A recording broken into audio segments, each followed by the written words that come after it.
স্বরূপ, 24 অক্ষর তার হয়। কাম গায়ত্রী মন্ত্র রূপ হয় কৃষ্ণের স্বরূপ, 24 সার্ধ মানে কি?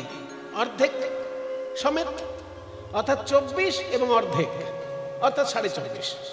24 অক্ষর তার হয়, সেই অক্ষর চন্দ্র হয় কৃষ্ণে করি উদয়, ত্রিজগৎ কইল প্রেমময়। বলছে শ্রীকৃষ্ণের শ্রী অঙ্গে 24.5টা চাঁদের উদয় আছে, কারণ কাম গায়ত্রী মন্ত্রে 24.5টি অক্ষর থাকার জন্য সেই প্রত্যেকটি অক্ষর একটি চাঁদ রূপে শ্রীকৃষ্ণের অঙ্গে বিরাজ করছে। 24.5টি চাঁদ শ্রীকৃষ্ণের অঙ্গে কোথায়? না, এই যে দুটি হাত, শ্রীকৃষ্ণের যে দুটি হাত, দুটি হাতে যে 10টি নখ, এই 10টি নখ হচ্ছে 10টি চাঁদের মতো উজ্জ্বল। নখগুলো দেখে মনে হয় যে যেন এক একটা চাঁদ বসানো আছে আঙুলের মাথায়। সেই জন্য শ্রীকৃষ্ণের হাতের 10টি নখ 10টি চাঁদ, পায়ের 10টি নখ 10টি চাঁদ, 20টা এখানেই হয়ে গেল। এইবার গোটা মুখমণ্ডল চাঁদের মতো দেখতে, সেটা একটি চাঁদ। আর দুটি গাল এমন চকচক করে, দূর থেকে দেখে মনে হয় যেন চাঁদ উঠেছে, তাই গাল দুটিও চাঁদ। কয়টি হলো? 23টি হলো। আর এই যে কপালের মধ্যে একটা চন্দনের বিন্দু আছে, একটা পদ আছে রূপে, ভালে সে চন্দন চাঁদ, কামিনী মোহন ফাঁদ, আধারে করিয়াছে আলো। মানে চন্দনটাই যেন চাঁদের মতো উজ্জ্বল। মানে অমাবস্যায় যদি কোনোদিন কৃষ্ণের রূপ দেখেন, কি করে দেখবেন? আকাশে তো চাঁদ নেই, তাহলে কৃষ্ণের রূপ দেখলে কি করে? মজা করে সখীরা বলেছে, তখন বলে তোরা জানিস না শ্রীকৃষ্ণের কপালে যে চন্দন বিন্দু আছে, ওই চন্দনটাই তখন চাঁদের মতো আলো হয়ে আছে। কাজেই ভালে সে চন্দন চাঁদ, কামিনী মোহন ফাঁদ। রিবাব একটু কমিয়ে দাও, কথা বললে না রিবাব বেশি থাকলে ইকো ইকো হয়ে যায়। ভালে সে চন্দন চাঁদ, কামিনী মোহন ফাঁদ, আধারে করিয়াছে আলো। তার মানে দুটি হাতে 10টি চাঁদ, দুটি পায়ে 10টি চাঁদ নখ, আর মুখমণ্ডল গোটাটি চাঁদ, দুটি গাল চাঁদ, আর এই চন্দনের বিন্দু এটাও চাঁদ। 24টি চাঁদ শ্রী গোবিন্দের সর্বঙ্গে বিরাজ করছে। আর অর্ধচন্দ্রটা কোথায়? 24.5 হবে। অর্ধচন্দ্রটা তাহলে কোনটা? বলছে যে কপালটা, কপালটা দেখতে যেন অর্ধচন্দ্র, এই যে এইখান থেকে হাফ রাউন্ড হয়ে আসছে, কপালটি যেন অর্ধচন্দ্র। এইটা ধরে 24.5 চন্দ্র শ্রীকৃষ্ণের অঙ্গে উদয় হয়েছে। কারণ কাম গায়ত্রী মন্ত্রের 24.5টি অক্ষর 24.5টি চাঁদ রূপে শ্রীকৃষ্ণ অঙ্গে বিরাজ করছে। এটা চৈতন্য চরিতামৃতে বলা হয়েছে। এবার চৈতন্য চরিতামৃত তো বিশ্বনাথ চক্রবর্তীর আগে লেখা, বিশ্বনাথ চক্রবর্তীর অনেক আগে চৈতন্য চরিতামৃত। কাজে এই পাঠ করে বিশ্বনাথ চক্রবর্তী বিপদে পড়লেন যে আমরা যে কাম গায়ত্রী মন্ত্র পাঠ করি সেখানে তো 25টা অক্ষর আছে, তাহলে 24.5টি অক্ষর যে বলছে, এই 25টি অক্ষরের মধ্যে কোনো একটা অক্ষর অর্ধ অক্ষর, তাহলে অর্ধ অক্ষর কোনটা হবে? প্রথমটা না শেষটা, না দ্বিতীয় না তৃতীয় না চতুর্থ না 24তম, কোনটা? এইটা নিয়ে যখন বিশ্বনাথ চক্রবর্তী বিপদে পড়লেন, উনি খাওয়া দাওয়া বন্ধ করে রাধা কুণ্ডের তীরে বসে থাকলেন। বললেন যে আমি যতক্ষণ এর সদুত্তর না পাচ্ছি আমি আর আহার করব না। এই বলে বিশ্বনাথ চক্রবর্তী এমন ধ্যানে ডুবে গেলেন যে ধ্যানে একদম অচৈতন্য হয়ে গেলেন। ওই ধ্যানের মধ্যে রাধারানী দর্শন দিয়ে বললেন, ওরে বিশ্বনাথ, তুই একটু প্রসাদ পেয়ে নে, তুই যদি অনাহারে থাকিস আমার কষ্ট হবে, কারণ তুই তো আমার প্রাণ গোবিন্দের লীলা বর্ণনা করিস।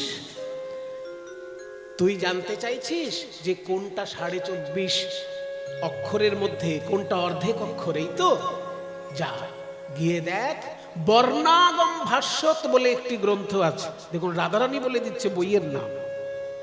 কি ভাগ্যবান, স্বয়ং রাধারানী তাকে গ্রন্থের নাম বলে দিচ্ছে, যে বর্ণাগম ভাষ্যত বলে একটি গ্রন্থ আছে। সেখানে দেখবি বকারান্ত চকারেণ চার্ধাক্ষরং প্রকীর্তিতম। অর্থাৎ যদি বয়ের আগে অন্ত্যেষ্ট জ থাকে, সেইটাকে অর্ধ অক্ষর ধরতে হবে। হ্যাঁ, বয়ের আগে যদি অন্ত্যেষ্ট জ থাকে, সেটাকে অর্ধ অক্ষর ধরতে হবে। তাহলে গায়ত্রী মন্ত্রটা তো বলা উচিত নয়, কিন্তু আমি যেই জায়গাটা ঝামেলাটা আছে সেই জায়গাটা বলছি। হ্যাঁ, দেবায় বিদ্মহে কামদেবায় বিদ্মহে পুষ্প বাণায় ধীমহি তন্নো নঙ্গ প্রচোদয়াৎ। এটা হচ্ছে কাম গায়ত্রী মন্ত্র। বলা উচিত নয়, কিন্তু আজকে যেহেতু ব্যাখ্যা করছি, বিশ্বনাথ চক্রবর্তী আমার যদি কোনো অপরাধ হন উনি গ্রহণ করবেন, কারণ ওনারই তো লীলা আমি বর্ণনা করছি। তা বলছি যে বিদ্মহে, দেবায় বিদ্মহে, তাহলে বিদ্মহেটা বয়হস্যি, আর তার আগে দেবায় অন্ত্যেষ্ট আছে। ওই বিদ্মহের আগে যেহেতু একটা অন্ত্যেষ্ট আছে, ওই জন্য ওইটাকে অর্ধ অক্ষর ধরতে হবে। এইবার যখন জ্ঞান ফিরল বিশ্বনাথ চক্রবর্তী পাদের, তিনি গ্রন্থাগারে গিয়ে তন্ন তন্ন করে খুঁজতে খুঁজতে ঠিক খুঁজে পেলেন বর্ণাগম ভাষ্যত বলে গ্রন্থ। আর তার মধ্যে খুঁজে দেখলেন রাধারানী যে শ্লোক বলেছিলেন সেই শ্লোক লেখা আছে। রাধারানীর চরণে অনন্ত প্রণাম জানিয়ে জয় রাধা রানী কি, বৃন্দাবনেশ্বরী রাধা রানী কি, বৃন্দাবনেশ্বরী রাধা রানী কি। ইকো কমাও, জয় জয় জয়, এরকম কেন হবে? ইকো দিও না কোনো মাইকে, একদম ড্রাই রাখো বা খুব হালকা রিভাব দাও। রাধারানীর জয়ধ্বনি দিয়ে বিশ্বনাথ চক্রবর্তীবাদ প্রসাদ গ্রহণ করলেন। তাহলে সরাসরি রাধারানীর কৃপা যারা পেয়েছেন সরাসরি, তাদের মধ্যে একজন তো আপনাদের মেদিনীপুরের মহাজন শ্রী শ্যামানন্দ প্রভু, আরো একজন এই বিশ্বনাথ চক্রবর্তীপাদ। তিনি যে ভাগবতের টিকাটি রচনা করেছেন সেই টিকাটির নাম সারার্থদর্শিনী, এবং সেই টিকাটি বাংলার বহু পণ্ডিত বৈষ্ণবাচার্যগণ মিলে বাংলায় অনুবাদ করেছে। সেটা পাওয়া যায়, কিনতে পাওয়া যায়। বিশ্বনাথ চক্রবর্তীপাদের অনুবাদ যুক্ত, টিকার অনুবাদ যুক্ত শ্রীমদ্ ভাগবত পাওয়া যায়। কিন্তু বাকি টিকাগুলোর মধ্যে একমাত্র লঘু বৈষ্ণব তোষণী, এই লঘু বৈষ্ণব তোষণী হচ্ছে জীব গোস্বামী পাদের লেখা শুধু দশম স্কন্ধের টিকা, শুধু দশম স্কন্ধ, যেখানে কৃষ্ণ লীলা বর্ণনা হয়েছে। সেই দশম স্কন্ধের টিকা লঘু বৈষ্ণব তোষণী। তো লঘু কেন নাম? লঘু নাম এই জন্য যে বৃহৎ বৈষ্ণব তোষণী বলে সনাতন গোস্বামী পাদ আগে একটা টিকা রচনা করেছে। সনাতন গোস্বামী যে টিকাটি রচনা করেছিলেন সেটার নামও বৈষ্ণব তোষণী। কিন্তু সনাতন গোস্বামী যেহেতু জীব গোস্বামীর জ্যাঠা, সর্বজনমান্য বৈষ্ণবাচার্য, সেই জন্য তার গ্রন্থটির আগে বৃহৎ কথাটা যুক্ত থাকে। সনাতন গোস্বামীর রচিত বৈষ্ণব তোষণী বৃহৎ বৈষ্ণব তোষণী, জীব গোস্বামীর রচিত বৈষ্ণব তোষণী লঘু বৈষ্ণব তোষণী। এর মধ্যে লঘু বৈষ্ণব তোষণীটার অংশ বিশেষ, পুরোটা নয়, অংশ বিশেষ বঙ্গানুবাদ করেছিলেন মনীন্দ্রনাথ গুহ। এসব নামই শোনেননি বোধহয় আপনারা। এগুলো বলার জন্যই তো আমার আশা। আমার কথা শুনে হাজার হাজার মানুষের মধ্যে একজনও যদি সেই গ্রন্থটি চর্চা করে পাঠ করে, সে যে পুণ্য পাবে তার 1% হয়তো আমি পাবো। পুণ্য পাবার আশায় আমি বলছি না, কিন্তু যদি কেউ একটু চর্চা করার মতন অনুরাগী ভক্ত থাকে, তাদের এইগুলো খুব প্রয়োজনে লাগে। তা নাহলে তো শুধু গানে আর গল্পে পার করে দিতে পারি টাইম। গান করবো আর গল্প বলবো, তাহলে টাইম পার হয়ে যাবে। লঘু বৈষ্ণব তোষণী হচ্ছে জীব গোস্বামী পাদের লেখা দশম স্কন্ধের টিকা। সেটার আংশিক বঙ্গানুবাদ করেছিলেন মনীন্দ্রনাথ গুহ, পুরোটা না। কিন্তু এই যে ভানুস্বামীর নাম বললাম, যিনি জাপানের লোক, আমেরিকায় বড় হয়েছেন, বৈষ্ণব ধর্মে আত্মসমর্পণ করেছেন, এই ভানুস্বামী ওই লঘু বৈষ্ণব দর্শনীকে পুরোটাই বাংলা ইংলিশে অনুবাদ করেছেন, আবার বৃহৎ বৈষ্ণব দর্শনীকেও ইংলিশে অনুবাদ করেছেন। আবার পুরো ভাগবতের উপর যে ব্যাখ্যা জীব গোস্বামীর, সেটার নাম ক্রমসন্দর্ভ, এই ক্রমসন্দর্ভটাকেও ইংলিশে ট্রান্সলেট করেছেন।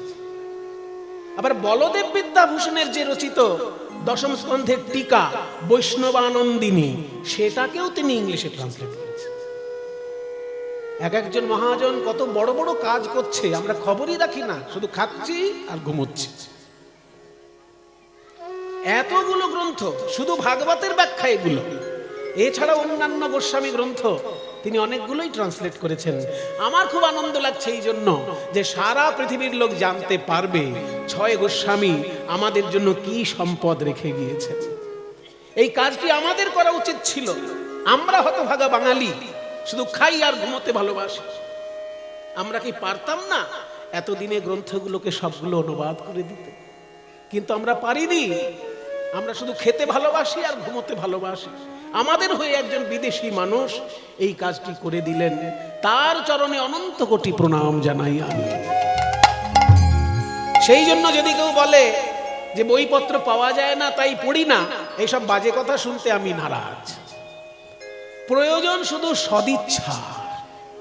সদিচ্ছা যদি আপনার থাকে, মাতাল যদি কেউ হয়, সে বাঁশ বাগানে খুঁজে বেড়াবে মদ পাওয়া যায় কিনা। দোকানে যদি মদ না পায়, বাঁশ বাগানে যাবে, কোথায় পাওয়া যাচ্ছে মদ, পাগলের মতো ছুটে যাবে সেখানে। তাহলে আমি যদি গোস্বামী গ্রন্থ ভালোবাসি, আমি যদি মুনি ঋষির বাণী ভালোবাসি, আমি একটু খুঁজে দেখব না?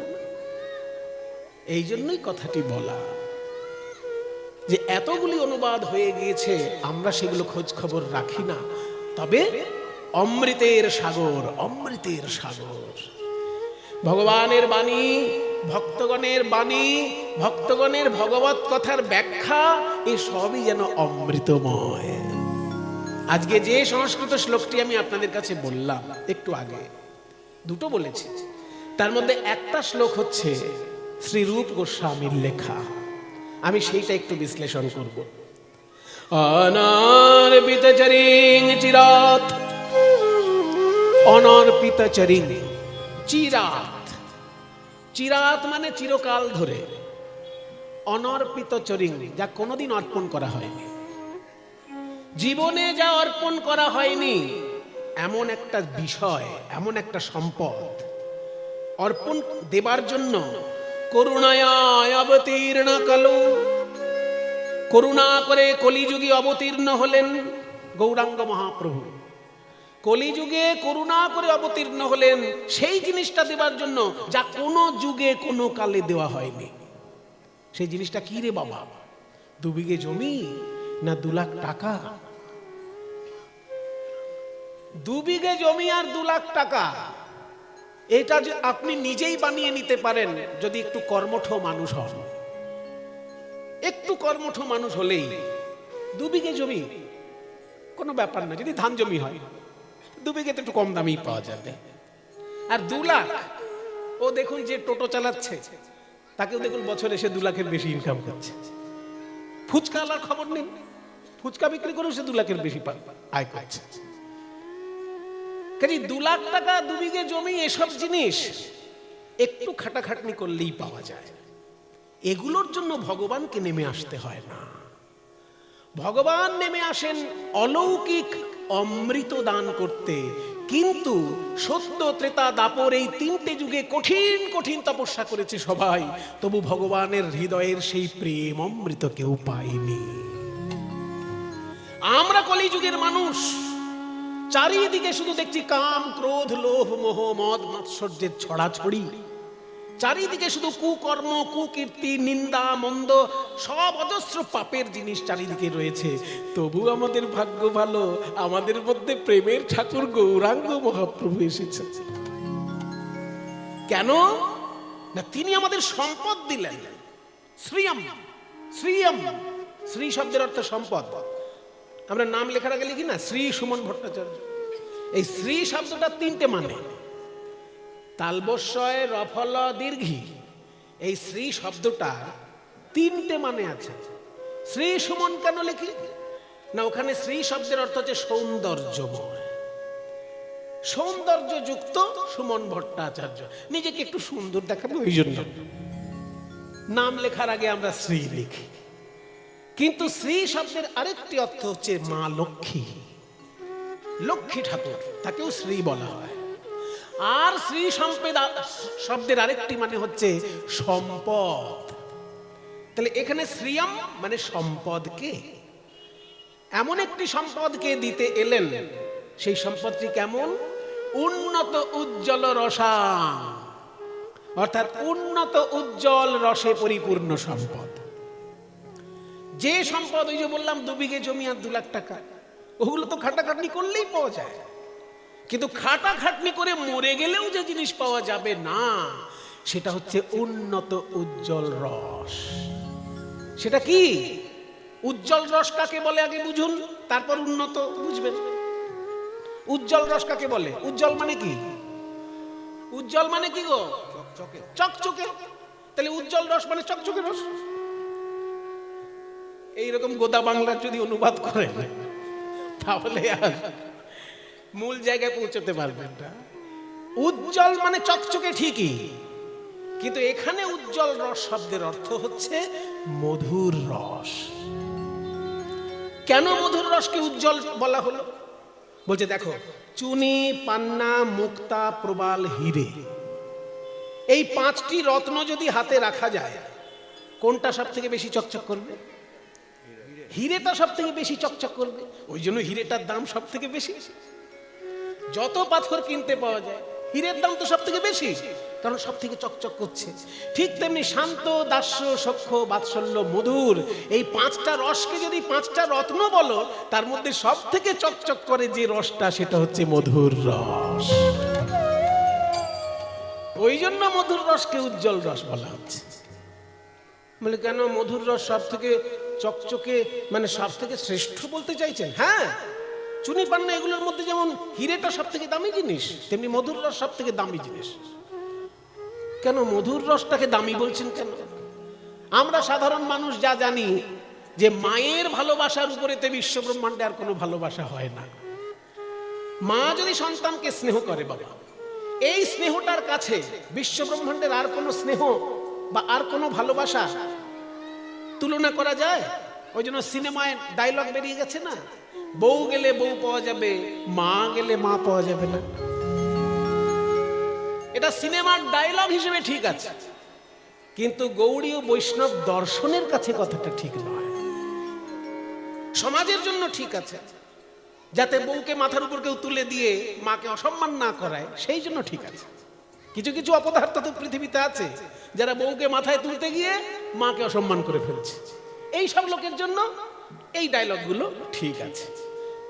কিন্তু গৌড়ীয় বৈষ্ণব দর্শনের ক্ষেত্রে মধুর রসকে সব থেকে শ্রেষ্ঠ রস বলা হয়েছে। কেন না, একমাত্র মধুর রস হলো সেই রস, যেই রসের মধ্যে দিয়ে মাথার চুল থেকে পায়ের নখ পর্যন্ত সমস্তটাই গোবিন্দ সেবার উপকরণ হয়ে ওঠে।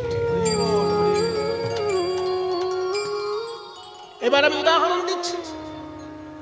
মা যশোদা যখন ছানা মাখন বানাচ্ছেন গোপালের জন্য, আমার গোপাল খাবে, আমার গোপাল খাবে, এক্ষুনি গোষ্ঠ থেকে ছুটে ছুটে আসবে, কত কষ্ট হচ্ছে, আমার গোপাল খাবে, এই জন্য মা আমার ছানা মাখন বানাচ্ছেন। খুব ভালো, এই রসের কোনো তুলনা হয় না, কিন্তু শ্রেষ্ঠ বলা যাবে না। কেন না, ওই যে ছানা মাখন মা বানাচ্ছেন গোপালের জন্য, শুধু ছানা মাখনটাই কিন্তু গোপালের জন্য। কিছু যদি মনে না করেন, ওই মা যশোদা যদি চোখে কাজল দেন, সেটা কি গোপালের জন্য দিচ্ছেন? ওই মা যশোদা যদি আঙুলে নেল পালিশ দেন বা পায়ে যদি আলতা পরেন, সেটা কি গোপালের জন্য পড়ছেন? নন্দ রাজা নানান কাজের ফাঁকে যদি একবার আমার দিকে তাকায়, তাহলে এই চোখের কাজল, এই কপালের সিঁদুর, এই পায়ের আলতা, এইগুলো দেখে নন্দরাজার ভালো লাগবে, সেই জন্য মা যশোদা অঙ্গে ভূষণ দিচ্ছেন। তাহলে মা যশোদা যখন ছানা মাখন বানাচ্ছেন সেটা অবশ্যই গোপালের জন্য, কিন্তু যখনই নিজে শাড়ি গয়না পরছেন সেটা নন্দরাজাকে মাথায় রেখে। সেই জন্য উল্টো দিকে দেখুন, রাধারানী যদি ছানা মাখনও বানান সেটা গোবিন্দের জন্য, আর যদি শাড়ি গয়নাও পরেন সেটা গোবিন্দের জন্য। মাথার চুলটা যদি একটা রঙিন ফিতে দিয়ে বাঁধেন, মাথার চুলে যদি সুন্দর একটি সোনার চূড়া পরেন, কানে যদি কুণ্ডল পরেন, চোখে যদি কাজল দেন, ঠোঁটটাকে পান খেয়ে যদি লাল করেন, গলায় যদি সুন্দর হার পরেন, হাতে যদি বালা পরেন, চরণে নূপুর পরেন, আলতা পরেন, যা কিছু করছেন রাধারানী সমস্তটাই গোবিন্দ সেবার কথা ভেবে করছেন। সেই জন্য অন্যান্য রসের থেকে মধুর রসকে শ্রেষ্ঠ বলা হলো, কারণ মাথার চুল থেকে পায়ের নখ পর্যন্ত সবটাই গোবিন্দ সেবার উপকরণ। ওই জন্য মুক্তা, প্রবাল, চুনি, পান্না, হিরে, সমস্ত অলঙ্কারের মধ্যে হিরেটা যেমন শ্রেষ্ঠ হবে, তেমনি শান্ত, দাস্য, সখ্য, বাৎসল্য, মধুরের মধ্যে মধুরটা শ্রেষ্ঠ। এই জন্য মধুর রসকে বলা হলো উজ্জ্বল রস। কিন্তু উজ্জ্বল রস তো আমরা সিনেমাতে দেখতে পাই, রাস্তাঘাটে দেখতে পাই, চারিদিকে উজ্জ্বল রসের ছড়াছড়ি। সেই জন্য সেটা যে উজ্জ্বল রস আমাদেরকে মায়ার বন্ধনে বেঁধে ফেলে, সেই উজ্জ্বল রসকে আমি কখনো উন্নত উজ্জ্বল রস বলতে পারি না। সেই জন্য গৌরাঙ্গ মহাপ্রভু আমাদের যেটা দিতে এলেন সেটা মায়ার বন্ধন ছিন্ন করতে পারে, সেই জন্য সেই উজ্জ্বল রস উন্নত উজ্জ্বল রস। আমরা নিজেরা যে উজ্জ্বল রসে অভ্যস্ত, আমি আমার স্ত্রীকে ভালোবাসি, আমার স্ত্রী আমাকে ভালোবাসে, আপনারাও যে যার স্বামীকে বা যে যার স্ত্রীকে ভালোবাসেন, এটা মধুর রস, কিন্তু উন্নত বলা যাবে না। কেন না, এই উজ্জ্বল রসের দ্বারা আমরা সংসার মায়ায় আবদ্ধ হই, সংসার বন্ধনে আবদ্ধ হই, মুক্তির স্বাদ এখানে নেই। কিন্তু রাধা গোবিন্দের উজ্জ্বল রস চিন্তা করতে করতে এক একজন মহাজনের কাম, ক্রোধ, লোভ, মোহ, মদ, মাৎসর্য সমস্ত জীবন থেকে বিদায় নিল এবং সংসারের মায়ার আকর্ষণ বিদায় নিল, সমস্ত বন্ধন থেকে মুক্ত হয়ে প্রেমের আনন্দে পরিপূর্ণ হয়ে জীবন উৎসর্গ করে দিল। যারা রাধা কৃষ্ণের উজ্জ্বল রসের অনুরাগী, তারা একদিকে যেমন মায়ার বন্ধন থেকে মুক্ত, তেমনি অন্যদিকে সমস্ত জগতের কল্যাণের চিন্তা করে তারা হরিনাম করে। নিজের প্রেমানন্দ আর জগতের কল্যাণ কামনা, এই জন্য হরি সংকীর্তন। তাই এটা দুদিক থেকে উপকারী। উজ্জ্বল রস যে রাধা গোবিন্দের উজ্জ্বল রস, সেটা উন্নত। উন্নত কেন না, মায়ার বন্ধন মুক্ত করে ওই গোলক ধামের দিকে আমাদের তুলে নিয়ে যায়, তাই উন্নত। উন্নত উজ্জ্বল রসাং স্বভক্তি শ্রিয়ম। স্ব দন্তেশ্বয় বফলা, দন্তেশ্বয় বফলা, স্ব মানে নিজের। এতদিন ভগবান কাউকে মুক্তি দিয়েছেন, কাউকে ভোগ দিয়েছেন, কাউকে দেবত্ব দিয়েছেন, কিন্তু তার হৃদয়ে মাঝে যে প্রেমটা আছে সেটা কাউকে দিতে চাননি। চরিতামৃত কি সুন্দর বলছে, কৃষ্ণ যদি ফিরে কভু ভুক্তি মুক্তি দিয়া, প্রেম কভু নাহি দেন রাখেন লুকাইয়া। কেউ যদি বলে, হে গোবিন্দ, আমি সারা রাত্রির তোমার কীর্তন শুনবো, আমার যেন ব্যাংকে 2 লাখ টাকা জমে যায়, কোনোভাবে যেন আমার চাকরির মাইনেটা বাড়ে, কিংবা আমার মেয়ের বিয়েটা যেন হয়ে যায়, আমার ছেলের যেন একটা চাকরি হয়, এই যে কামনা বাসনাগুলো আমাদের, গোবিন্দ কিন্তু মনে মনে ভাবেন এইগুলো পর্যন্ত ঠিক আছে, যে যা চাইছো নিশ্চয়ই পেয়ে যাবে। কিন্তু কেউ যদি বলে ফেলে, হে গোবিন্দ, সারা রাত্রির আমি কীর্তন শুনছি কেন জানো, আমি তোমার প্রেম পেতে চাই, অমনি গোবিন্দর আমার চিন্তা হয়ে যায়। গোবিন্দ তখন বলেন যে, ভাগ্যিস তোমরা কলিযুগে জন্মেছো, তাই সেই প্রেম তোমরা পেতে পারো, অন্য যুগে হলে তোমরা এই প্রেম পেতে পারতে না। কৃষ্ণ যদি ফিরে, ফিরে মানে ঘুরে বেড়ায়, ফিরে মানে ঘুরে বেড়ায়, কৃষ্ণ যদি ফিরে কভু ভক্তি মুক্তি দিয়া, ভুক্তি মানে ভোগ, আর মুক্তি মানে মোক্ষ।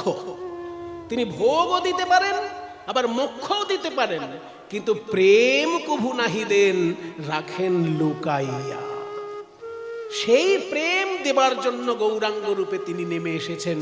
এই কথাটি বলছেন শ্রীরূপ গোস্বামী। উন্নত উজ্জ্বল রসায়ন স্বভক্তি শ্রিয়াম, তার নিজের ভক্তি সম্পদ দেবার জন্য নেমে আসেন। তিনি কে? হরি।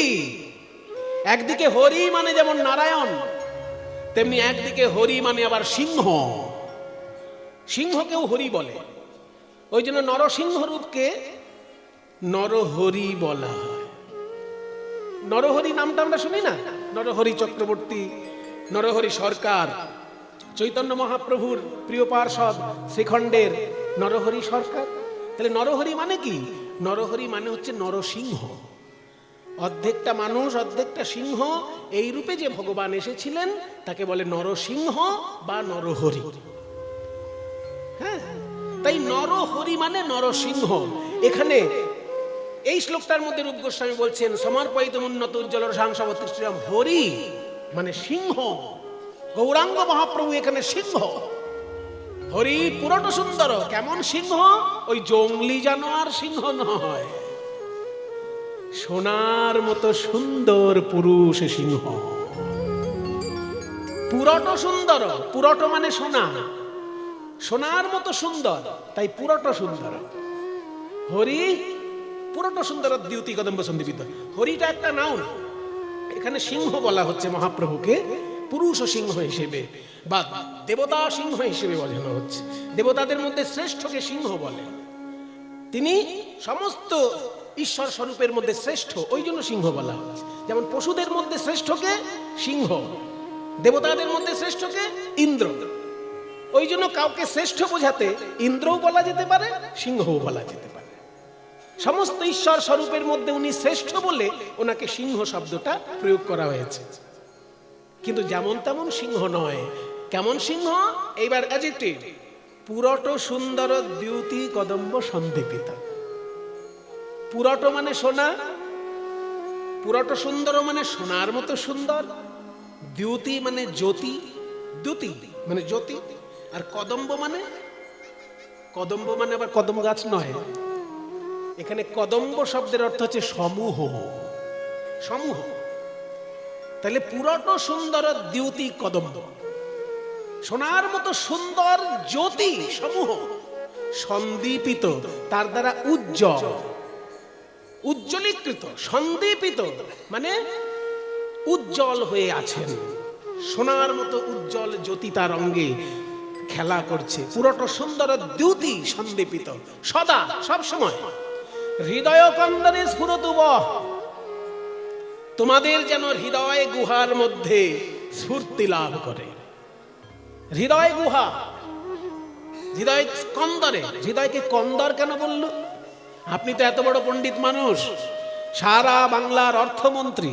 ও মায়েরা জেনে রাখো, রূপ গোস্বামী সাধারণ কোনো মানুষ নয়। এই গোটা বাংলার তিনি অর্থমন্ত্রী ছিলেন। পশ্চিমবঙ্গ নয়, বাংলাদেশ নয়, বাংলাদেশ আর পশ্চিমবঙ্গ মিলে গোটা বাংলা। সেই বাংলার রাজা যখন ছিলেন আলাউদ্দিন হোসেন শাহ, সেই মুসলমান রাজ দরবারে ব্রাহ্মণ পণ্ডিত একজন মন্ত্রী হবে, তার মুখ দেখে চাকরি হবে না। এগুলো শুনতে একটু কারোর খারাপ লাগতে পারে। মুসলমান নবাব একজন ব্রাহ্মণকে চাকরি দেবে, সে কখনো তার মুখ দেখে চাকরি দেবে না। নিশ্চয়ই তার মতন মেধা শক্তি সারা দেশে সারা পৃথিবীতে খুঁজে পায়নি, সেই জন্য তাকে চাকরি দিয়েছে। সারা বাংলার প্রধানমন্ত্রী সনাতন গোস্বামী, সারা বাংলার অর্থমন্ত্রী রূপ গোস্বামী, তাহলে কত বড় পণ্ডিত আপনি! এত বড় পণ্ডিত মানুষ, তাহলে হৃদয়টাকে গুহা বললেন কেন? আপনি তো হৃদয়টাকে মন্দির বলতে পারতেন। মন্দির বললেও ছন্দপতন হতো না, আর কন্দর বললেও ছন্দপতন। তাহলে কন্দর আর মন্দির শব্দটা তো একই রকমের, তাতে তো ছন্দ ভেঙে যেত না। হয়তো ছন্দ ঠিক রাখার জন্য গুহা বলে ফেলেছেন, কেউ বলতে পারে। কিন্তু মন্দির বসালেও যা হবে, কন্দর বসালেও তাই হবে, ছন্দ গন্ডগোল হবে না।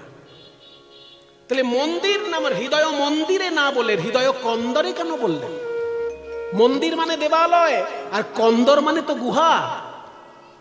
বলছে শোনো, হৃদয়কে আমি মন্দির বলতে পারতাম, কন্দর কেন বললাম জানবে? জানো, এই হৃদয় এককালে আমার মন্দির ছিল। কবে মন্দির ছিল জানো? যেদিন আমি মাতৃগর্ভে ছিলাম। আমার মাতৃগর্ভে যখন সাঁতার কাটছিলাম একটি রসে, সেই সময় মনের আনন্দে আমি নৃত্য করতাম মাতৃগর্ভে। তখন আমার ভিতরে কাম কাকে বলে জানি না, ক্রোধ কাকে বলে জানি না, লোভ কাকে বলে জানি না। মা খেলেই আমার পুষ্টি হয়ে যায়, আমার পুষ্টির জন্য কোনো চিন্তা নেই। কাম, ক্রোধ, লোভ, মোহ, মদ এসব কিছুই চিনি না তখন। সেই জন্য মন্দিরটা, তখন হৃদয়টা আমার মন্দির ছিল। কিন্তু যখনই আমি মাতৃগর্ভ থেকে বাইরে এলাম, এক এক করে পশুর দল আসতে লাগলো হৃদয়ে। কাম এলো, ক্রোধ এলো, লোভ এলো, মদ মাৎসর্য এলো, পশুগুলো এসে আমার হৃদয়ে বাস করতে লাগলো। আর কি এই হৃদয়টাকে মন্দির বলা যায়? তাই আমি কন্দর বললাম।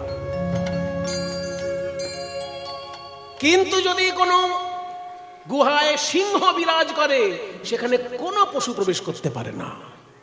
তা গৌরাঙ্গ মহাপ্রভুকে আমি যেহেতু সিংহ বলেছি, শ্রেষ্ঠ বলার জন্য, শ্রেষ্ঠ বলার জন্য সিংহটা বলেছি। সেই গৌরাঙ্গ সিংহ যদি আমার হৃদয় মন্দিরে এসে একবার বিরাজ করেন, ওই কাম, ক্রোধ, লোভ, মোহ, মদ, মাৎসর্য সমস্ত পশুর দল আমার এই গুহা থেকে বিদায় নেবে। আমার কন্দর তখন মন্দিরে পরিণত হয়ে যাবে। সদা হৃদয় কন্দরে স্ফুরতুবঃ।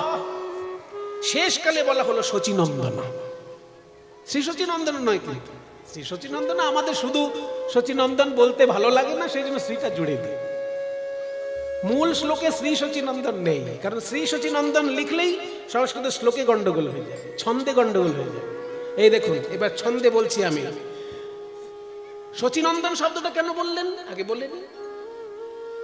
মহাপ্রভুর তো এতগুলো নাম আছে, এত নাম থাকতে শচীনন্দন শব্দটা বেছে নিলেন রূপ গোস্বামী কেন? এই জন্য বেছে নিলেন যে গৌরাঙ্গ মহাপ্রভুর জন্য আমরা গোলকের প্রেম পেয়ে ধন্য হলাম, সেই গৌরাঙ্গ মহাপ্রভুকে যিনি উপহার দিলেন, সেই মা জননীকেও আমি অজস্র প্রণাম জানাই। তাই গৌরাঙ্গ বললে পরে আর শচী মায়ের কথাটা আসতো না, কিন্তু শচী নন্দন বললে শচী মায়ের নামটাও থাকলো, আবার গৌরাঙ্গ মহাপ্রভুকেও বুঝালো। তাই মাতৃজাতিকে সম্মান দেওয়ার জন্য, শচী মাকে সম্মান দেওয়ার জন্য শচী নন্দন শব্দটা প্রয়োগ করেছেন। এইবার দেখুন শ্লোকটা আমি সুরে ছন্দে বলছি, শ্লোকটি কত সুন্দর লাগবে। অনর্পিত চরিং চিরাত করুণয়াবতীর্ণঃ কলো সমর্পয়িতুমোন্নতো জ্বলরসাংস্বভক্তি শ্রিয়ম হরিপুরট সুন্দর দ্যুতিকদম্ব সন্দীপিত সদা হৃদয় কন্দরে স্ফুরতু বঃ শচীনন্দন স্ফুরতু বঃ শচীনন্দন স্ফুরতু বঃ শচীনন্দন বঃ শচীনন্দন স্ফুরতু বঃ শচীনন্দন সদা হৃদয় কন্দরে স্ফুরতু বঃ শচীনন্দন সদা হৃদয় কন্দরে স্ফুরতু বঃ শচীনন্দন। তাহলে অনর্পিত চরিং চিরাদ করুণয়াবতীর্ণ কালৌ, অক্ষরগুলো একবার গুনে নিন। অনর্পিত চরিং চিরাত করুণয়াবতীর্ণ কালৌ সমর্পয়িতুমুন্নতোজ্জ্বল রসাং স্বভক্তি শ্রিয়ম। দেখুন এইখানে এসে থামছে প্রত্যেকবার। হরিপুরট সুন্দর দ্যুতি কদম্ব সন্দীপিত সদা হৃদয় কন্দরে স্ফুরতু বঃ শচীনন্দন। এবার শ্রী দিয়ে দিলে একটা অক্ষর কিন্তু এখানে বেড়ে যায়। ওই জন্য বলার সময় আমরা বলতেই পারি আমাদের শুধু শচীনন্দন শুনতে খারাপ লাগে, সেই জন্য শ্রী শচীনন্দন জুড়ে দিই আমরা। রূপ গোস্বামী লেখেন, কারণ শ্রী দিয়ে দিলে ওখানে ছন্দ পতন হয়ে যাবে। শ্লোকটা একটা মানে কবিতা হিসেবে এটা ভালো কবিতা হবে না। সদা হৃদয় কন্দরে স্ফুরতু বহ শচী। বহ মানে কি? বয় বিসর্গ বহ, বহ মানে বাহ এরকম নয়, কিন্তু বহ শব্দের অর্থ সংস্কৃতে তোমাদের। তোমাদের তোমাদের এই জন্য বলছেন যে আমি তোর হৃদয় মাঝে আগেই বসিয়েছি, তোমরাও যদি আমার মতো হৃদয় মাঝে তাকে একবার বসাতে পারো, তাহলে আমি যে প্রেমের আনন্দে ভাসছি তোমরাও সেই প্রেমানন্দে ধন্য হয়ে যাবে। ওই জন্য এখানে বহ শব্দটা, বয়ে বিসর্গ বহ মানে তোমাদের। সদা হৃদয় কন্দরে স্ফুরতু বহ শচীনন্দন। সেই গৌরাঙ্গ মহাপ্রভু আজকে দেখতে কত সুন্দর। নদিয়ায় গঙ্গার তীরে দুই নাগরীর মধ্যে ঝগড়া বেঁধে গেছে। এক নাগরী বলছে যে আমার গৌরাঙ্গের কোনো তুলনাই চলে না, তুলনাই চলে না। আর এক নাগরী বলছে রাগ রাগ, কত রূপ নবদ্বীপে এলো আর গেল, আর ওনার গৌরাঙ্গের নাকি তুলনা চলে না। আচ্ছা তুই কটা তুলনা করবি বল? অনেক করতে পারি, কিন্তু এখন তো সারাদিন লাগবে, আমি 5টা তুলনা করব। 5টা করবি তো বল প্রথম তুলনীয় বিষয় কি? বলে আমার প্রথম তুলনীয় বিষয় হলো আকাশের বিদ্যুৎ। বিদ্যুৎ দেখলে পরে যেমন মানুষের চমক লাগে, তেমনি গৌরাঙ্গ সুন্দরকে দেখলেই লোকের চমক লেগে যায়। তাহলে বিদ্যুতের সঙ্গে তুলনা করতে পারি। যেই বলেছে বিদ্যুতের সঙ্গে তুলনা করব, অমনি গৌর অনুরাগিনী নাগরী বলছে যে দামিনী দাম ও দমন রুচি দর্শনে দূরে গিয়েও দরপকি দাপ। দেখুন আমি সংস্কৃতও বলছি না, উড়িয়াও বলছি না, বৈষ্ণব পদাবলী বলছি, ব্রজবুলি বলা হয় এটাকে। এটা সুন্দর করে মালার মতন সাজানো সাহিত্য। দেখুন প্রত্যেকটি শব্দের প্রথমে দ দ দ আছে। দামিনী দাম দম, প্রতি শব্দে দ। দামিনী দাম দমন রুচি দর্শনে দূরে গেয়েও দরপকি দা। এসব সাহিত্য আমাদের বাংলার রত্ন। আমরা যদি খোঁজ খবর না নিই সে আমাদের দুর্ভাগ্য। দামিনী মানে বিদ্যুৎ, দাম মানে মালা। দেখলাম দেখলাম বিদ্যুতের মালা রে, বিদ্যুতের মালা রে, ওধো গোরার রূপ নয় বিদ্যুতের মালা রে, ওধো গোরার রূপ নয় বিদ্যুতের মালা রে। দাঁড়া দাঁড়া, বিদ্যুৎ বলে দিলেই তো আর তুলনা করা যায় না। বিদ্যুৎ দেখলেই চমক লাগে, বিদ্যুৎ দেখলেই চমক লাগে, আর গৌর সুন্দরকে দেখলেই চমক লাগে, তা বলে বিদ্যুতের সঙ্গে তুলনা? ওরে শোন, আকাশে যখনই বিদ্যুৎ চমকাবে জানবি তখনই বজ্রাঘাত হবে। বিদ্যুৎ চমকানো মানেই বজ্রাঘাত। কোন পশু পাখির ক্ষতি হতে পারে, গাছপালার ক্ষতি হতে পারে, মানুষের ক্ষতি হতে পারে, কিন্তু আমার গৌর যদি কোথাও চমক দেয় সেখানে কি বজ্রাঘাতের কোনো সম্ভাবনা আছে? বরং আমি জোর গলায় বলতে পারি, বজ্রাহত ব্যক্তি যদি গৌর সুন্দরের করুণা পায় মৃত্যুর ঘর থেকে ফিরে আসতে পারে হরি সংকীর্তন। তার উদাহরণ দেখা যায় শ্রী রাধারমণ চরণ দাস দেবের জীবনে। কত বজ্রাহত ব্যক্তিকে তিনি বাঁচিয়ে দিয়েছেন হরি নামের মহিমায়। কাজেই বজ্রাহত ব্যক্তি যদি মহাপ্রভুর কৃপা পায় বজ্রাঘাতের যন্ত্রণা থেকে সে মুক্তি পেতে পারে। কাজেই বিদ্যুতের সঙ্গে তুলনা করিস না। দামিনী দাম ও দমন, তার মানে বিদ্যুতের মালার শোভাকে দমন করে দিতে পারে কে না? রুচি। রুচি মানে শোভা। আমার গৌরাঙ্গ মহাপ্রভুর অঙ্গ শোভা বিদ্যুতের শোভাকে দমন করে দেয়। দামিনী দাম ও দমন রুচি। এখানে রুচি মানে খাবারের রুচি নয়, রুচি মানে এখানে শোভা। তাহলে দামিনী দাম ও দমন রুচি মানে বিদ্যুতের মালাকে দমন করার মতন শোভা ওই গৌর সুন্দরের শ্রীঅঙ্গে। সেটা দর্শনে, সেটা দেখে দূরে গেও, দূর হয়ে গেল দরপ কি দাপ। দরপ মানে কন্দর্প, অর্থাৎ কাম দেবতার যে একটা অহংকার ছিল, আমি সব থেকে সুন্দর দেখতে দেবতা, আমি সব থেকে সুন্দর দেখতে দেবতা, এই যে একটা অহংকার ছিল তার, সেই অহংকার চূর্ণ হয়ে গেল।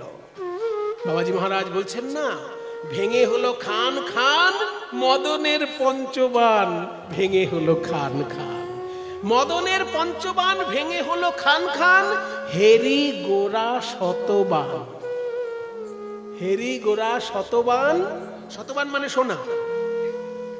ওই পঞ্চবানের বান আর শতবানের বান এক জিনিস নয়।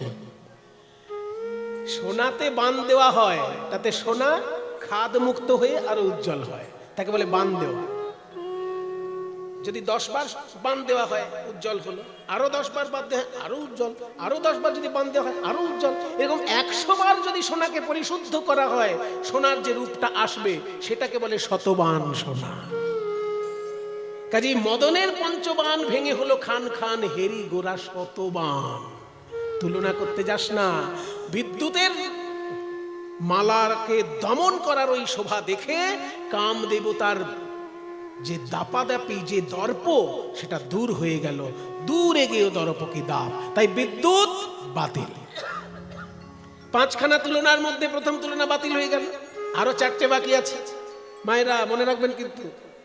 এবার দ্বিতীয় তুলনা বলছি। দ্বিতীয় তুলনাটা কি বলে, আমি দ্বিতীয় তুলনা করব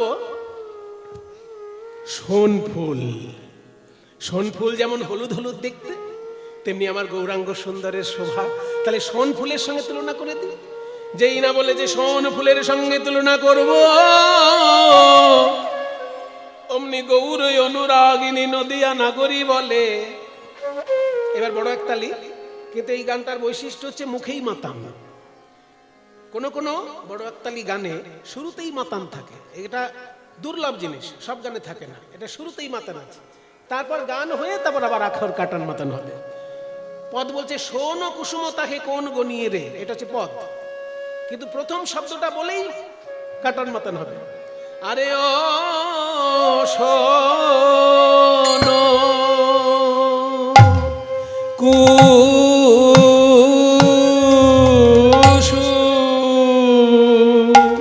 কুসুম তাহে রূপের আগে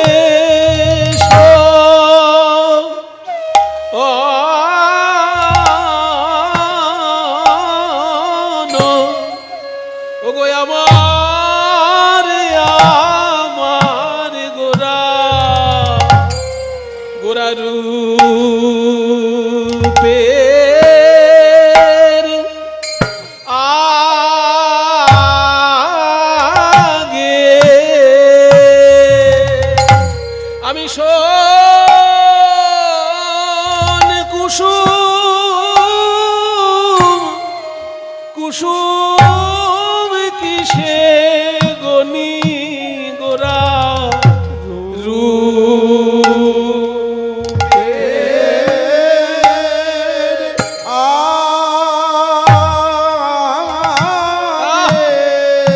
আমি শোন কুসুম কুসুম কিসে গুনি বলিয়া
কুসুম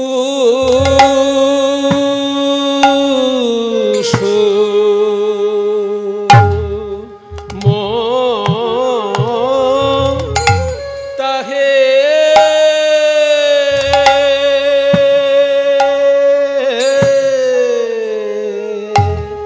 কোন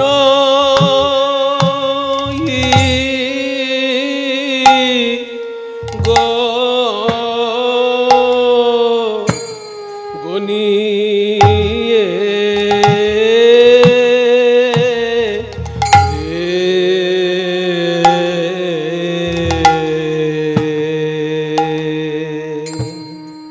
এই অবধি গানের প্রথম অংশ। এই একতালি গানটার দুটি অংশ আছে, শোন কুসুম তাহে কোন গনিয়ে রে।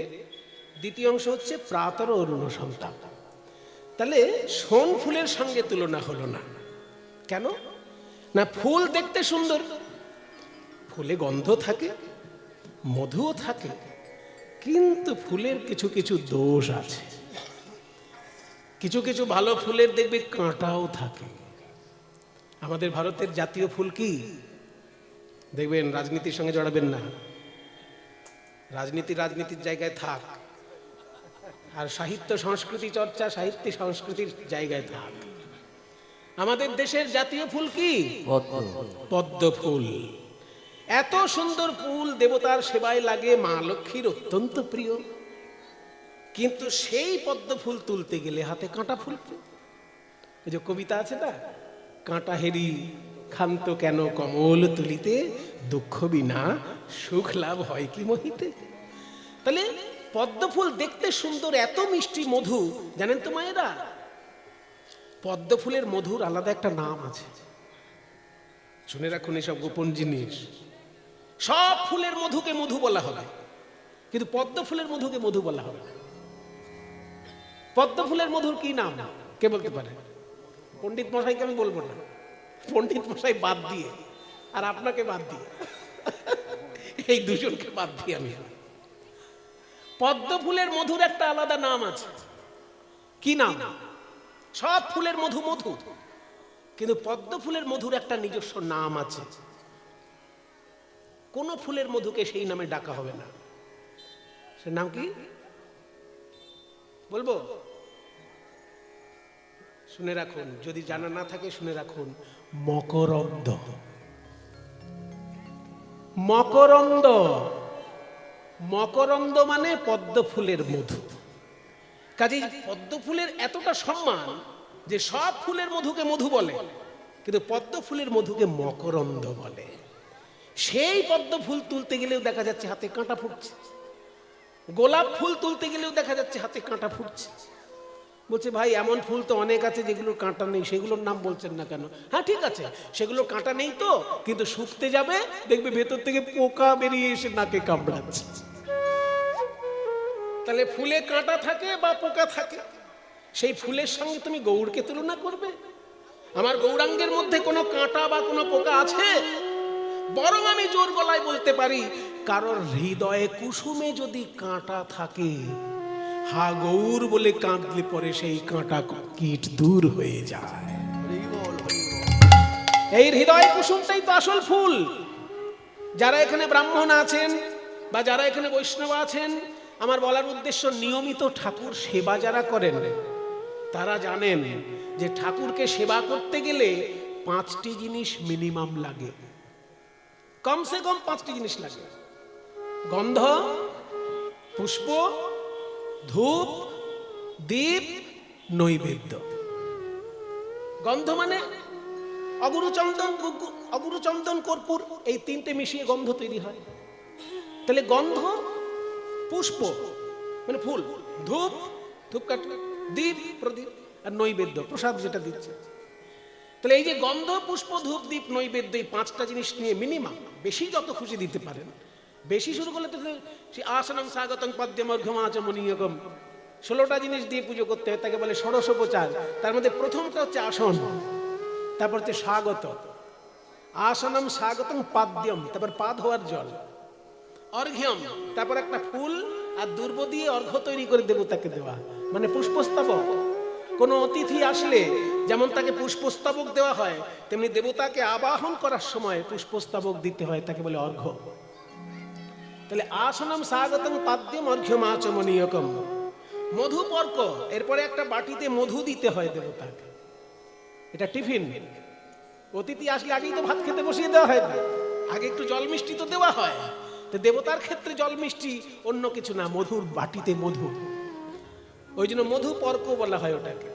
তাহলে আসনম স্বাগতম পাদ্যম অর্ঘ্যম আচমনীয়কম, মধুপর্ক আচম স্নান।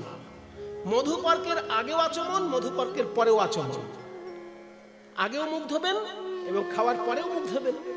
সেই জন্য আগেও আচমনীয় দাও এবং মধু দেবার নিবেদন করার পর আবার আচমনীয় দাও। সেই জন্য মধুপর্ক আচম স্নান। এরপর স্নানের জন্য, স্নান সব থেকে ভালো কোন পুজোয় হয়? ঠাকুর মশাইদের জিজ্ঞেস করবেন, দুর্গা পুজোয়। দুর্গা পুজোয় স্নানের এত মন্ত্র এবং এত বিধি আছে যে অন্য কোন পুজোয় আমরা অত বিধি দেখতে পাই না, কিন্তু উচিত সবগুলোতেই করা। পরিষ্কার বিধিটা দুর্গা পূজায় এখন রক্ষা করা আছে, স্নান। তাহলে মধুপর্ক আচম স্নান, বসন আভরণানিচ, এরপর বসন, তারপর আভরণ দিতে হবে। এইবার গন্ধ পুষ্প আসে, এতগুলো করার পর গন্ধ পুষ্পের স্থান, কিন্তু মিনিমাম পুজো করতে গেলে গন্ধ দিয়ে শুরু। এবার গন্ধ আসে, গন্ধ পুষ্প ধূপ দ্বীপে নৈবেদ্যং বন্দনং তথা, নৈবেদ্য দেবার পর শেষকালে বন্দনা করে বলতে হয় যে তুমি তো দেবী বা দেবতা, আর আমি সামান্য মানুষ, আমার আর পুজো করার কি ক্ষমতা আছে? এই সমস্ত ত্রুটি বিচ্যুতি দূর করে তুমি আমার এই সেবা গ্রহণ করো মা, এই বলে প্রার্থনা জানাতে হয়। একে বলে ষোড়শোপচারে পুজো। তাহলে মিনিমাম পুজো কি না? গন্ধ পুষ্প ধূপ দীপ নৈবেদ্য। এইবার কথা হচ্ছে, মনে করুন কিছুই জোগাড় করতে পারছেন না, কিন্তু পুজো করার ইচ্ছে হয়েছে, 5টা জিনিস যদি না পান তখন কি করবেন?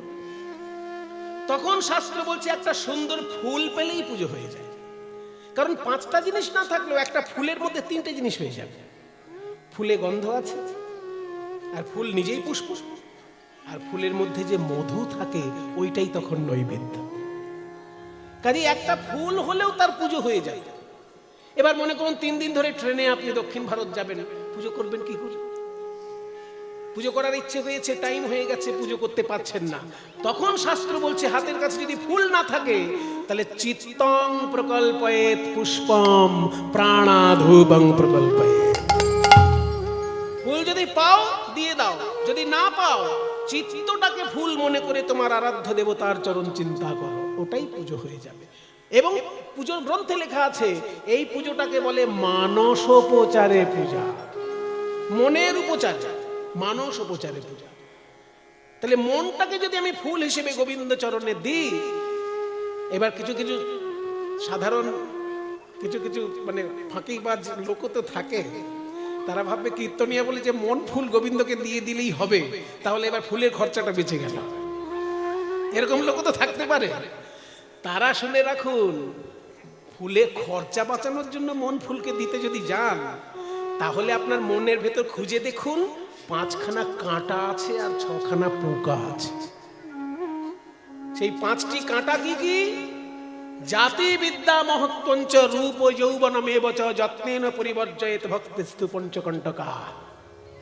5 রকমের অহংকার হচ্ছে 5টি কাঁটা।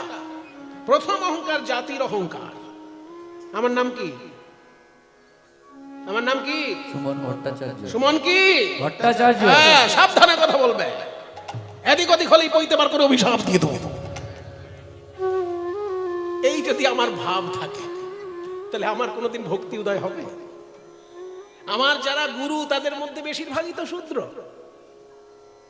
আমার যিনি দীক্ষা গুরু শ্রীমৎ বৈষ্ণব চরণ দাস বাবাজি মহারাজ মাত্র 11 বছর বয়সে গৃহত্যাগ করে শ্রীপাদ রামদাস বাবাজি মহারাজের চরণে শরণাপন্ন হয়েছিলেন। বাবাজি মহারাজ বলেছিলেন, বৈরাগ্য গ্রহণ করেছে যখন, গোস্বামীগণের বাণী জানার চেষ্টা করো, আর গোস্বামীগণের বাণী জানতে গেলে সংস্কৃত পড়তেই হবে। এই আদেশ পাওয়াতে তিনি বৃন্দাবনে গিয়ে সংস্কৃত শিক্ষা করতে লাগলেন, এক একটা ডিগ্রি করলেন সংস্কৃতে, এক একটা এম এর সমান, 5খানা এম এর সমান তিনি ডিগ্রি করেছিলেন। পঞ্চতীর্থ বৈষ্ণব ছিলেন আমার গুরুদেব। তিনি কৃপা করে আমাকে দীক্ষা দিয়েছেন। তিনি শূদ্র, কিন্তু তিনি যখন কৃপা করে আমাকে দীক্ষা দিয়েছেন, আমি কি দেখব তিনি শূদ্র? আমি তো আজীবন তাকে প্রণাম করব, মরার পরেও যদি তার সঙ্গে দেখা হয় তাকে প্রণাম করব, কারণ আমার কাছে তিনি তো মানুষ নন। আমার কাছে তিনি হচ্ছেন নারদ মুনি, আমার কাছে তিনি হচ্ছেন বেদব্যাস, আমার কাছে তিনি হচ্ছেন সুখদেব গোস্বামী। আমি তার জাতি বিচার করার কে? আমার যারা কীর্তন গুরু, তার মধ্যে নীলমণি দাস, আমি তাকে প্রণাম করব না? তিনি কোলে বসে আমাকে সন্তাল শিখিয়েছেন। তার কণ্ঠস্বর এত মিষ্টি ছিল যে আমি শুনতাম আর কাঁদতাম। বলতাম যে গুরুজি, এই গান আমি শিখতে পারছি না, কারণ সুর শুনলেই আমার কান্না পাচ্ছে। তিনি মজা করে বলতেন, সারা জীবন কান্নার জন্য পড়ে আছে, আগে ভালো করে শিখে নাও। এই কৃপা যাদের কাছে পেয়েছি, তারা কি আমার কাছে মানুষ? তারা আমার কাছে মুনি ঋষি। তারা কেউ আমার কাছে নারদ মুনি, কেউ আমার কাছে বেদব্যাস, কেউ আমার কাছে সুখদেব গোস্বামী, কেউ আমার কাছে মরীচি, অত্রি, অঙ্গিরা, পুলস্ত, পুলহ, ক্রতু, বশিষ্ঠ। এইসব ঋষির আমরা নাম শুনেছি, কিন্তু কৃপা যাদের কাছে পেয়েছি তাদের থেকে এরা কেউ কম নয়। তাই আমি তো তাদেরকে দিবানিশি প্রণাম করব। আমি যদি অহংকার, জাতির অহংকার নিয়ে বসে থাকি, আমার দ্বারা হবে ভক্তি? সেই জন্য প্রথম কাঁটা হচ্ছে জাতির অহংকার। এই বৈষ্ণব ধর্ম বাংলার বুকে জাতির অহংকার মুছে দিয়েছে, যার জন্য বাংলায় যারা বৈষ্ণব পদাবলী রচনা করেছেন, আগে যখন চৈতন্যদেব আসার আগে যখন তারা পদ লিখতেন, তারা দ্বিজ লিখতেন। যেমন চণ্ডীদাস লিখেছেন, কহে দ্বিজ চণ্ডীদাসে কুলবতী কুল নাশে আপন যৌবন যাচয়। কিন্তু চৈতন্যদেব আসার পর যেসব ব্রাহ্মণ পদ লিখেছেন, তারা নিজের নামের পরে কেউ দ্বিজ লেখেননি, দাস লিখেছেন। যেমন যদুনাথ চক্রবর্তী, তিনি ব্রাহ্মণ, কিন্তু পদ লেখার সময় লিখছেন কহতহি দাস যদুনাথ, বা যদুনাথ দাসে গয় এমতি হবার নয়। এই পদ তিনি যখন লিখছেন, চক্রবর্তী ভট্টাচার্য সব লিখছেন না, দ্বিজ লিখছেন না, লিখছেন দাস। কারণ মহাপ্রভুর প্রেম ধর্ম বাংলার বুকে এই জাতিভেদের জন্য যে অহংকার, সে অহংকার চূর্ণ করে দিয়ে ব্রাহ্মণকে দিয়েছেন দৈন্য, আর অব্রাহ্মণকে দিয়েছেন ব্রাহ্মণের পবিত্রতা। এই দুটো মিলেমিশে বাংলার বৈষ্ণব সমাজ। কাজে কেউ যদি বলে যে ব্রাহ্মণ বৈষ্ণবেরা সব জাতের বিচার করছে, ওসব চৈতন্যদেব আসার আগে ছিল, চৈতন্যদেব আসার পরে আর ওসব নেই, সব মিলেমিশে এখন একাকার। নিতাই চাঁদের নামে সবাই একবার প্রেমানন্দে গৌর হরি হরি। এই নিতাই চাঁদ আমাদেরকে দিয়েছেন এই অধিকার। ব্রাহ্মণ নিচে নেমে এসে দাস হয়েছে, আর অব্রাহ্মণ তার অসভ্য ব্যবহার ত্যাগ করে সভ্যতা গ্রহণ করে ব্রাহ্মণের পবিত্রতা গ্রহণ করেছে। সভ্যতা পেয়েছে অব্রাহ্মণ, ব্রাহ্মণের সভ্যতা অব্রাহ্মণ পেয়েছে এই বৈষ্ণবের জন্য। কজন ব্রাহ্মণ আহ্নিক করে আমি জানি না, কিন্তু বৈষ্ণব ধর্মে যারা দীক্ষিত হয়েছে তারা রোজ আহ্নিক করে। এই আহ্নিকটা তো ব্রাহ্মণদের জিনিস, কিন্তু সমস্ত অব্রাহ্মণ এই আহ্নিক করছেন। এটা কি কম প্রাপ্তি? অব্রাহ্মণ পেয়েছে ব্রাহ্মণের পবিত্রতা, আর ব্রাহ্মণ তার অহংকার ত্যাগ করে নিজের নামের পাশে দাস লিখেছে। এই তো বাংলার বৈষ্ণব ধর্ম। সেই জন্য বলছে যে 5 রকমের অহংকারের মধ্যে প্রথম অহংকার জাতির অহংকার, তারপরের অহংকার বিদ্যার অহংকার, তারপরের হচ্ছে মহত্বের অহংকার, তারপর রূপের অহংকার, তারপর যৌবনের অহংকার। এই 5 রকমের অহংকার থাকলে তোমার মনটা ফুল হয়ে গোবিন্দ চরণে যাবে না।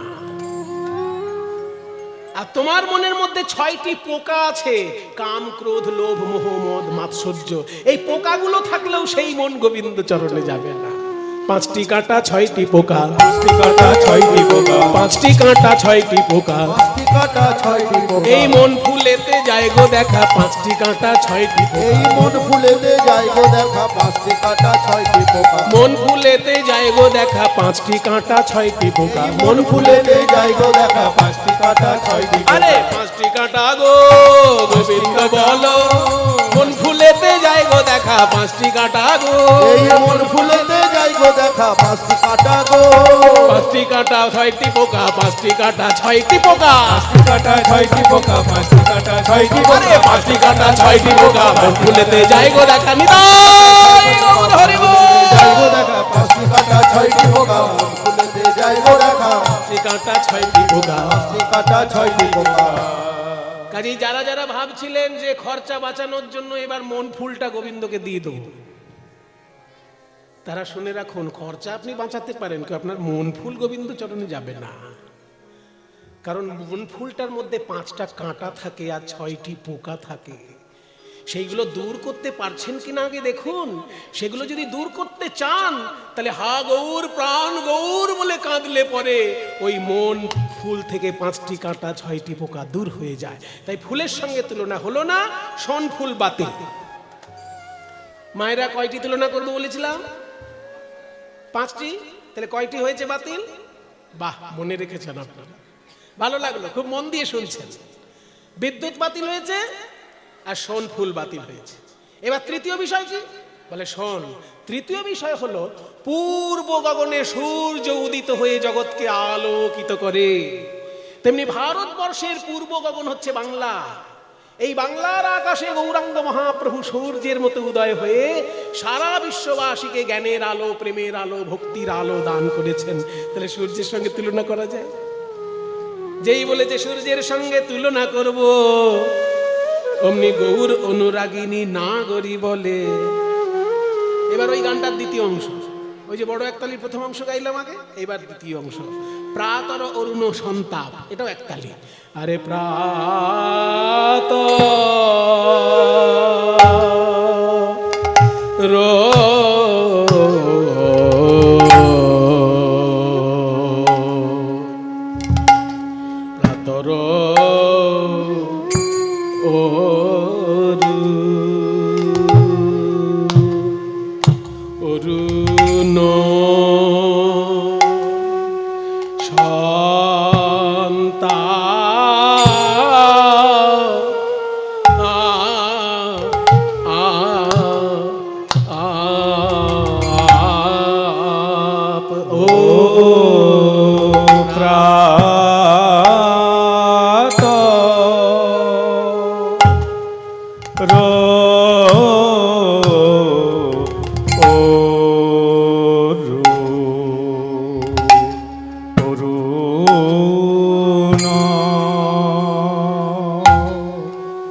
অরুণ অরুণ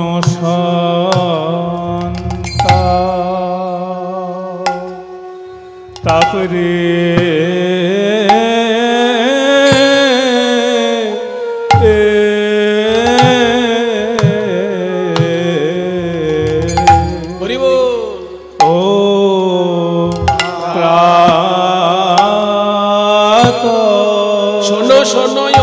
সজনী অরুণে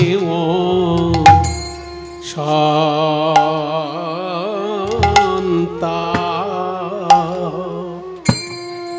তাপ আছে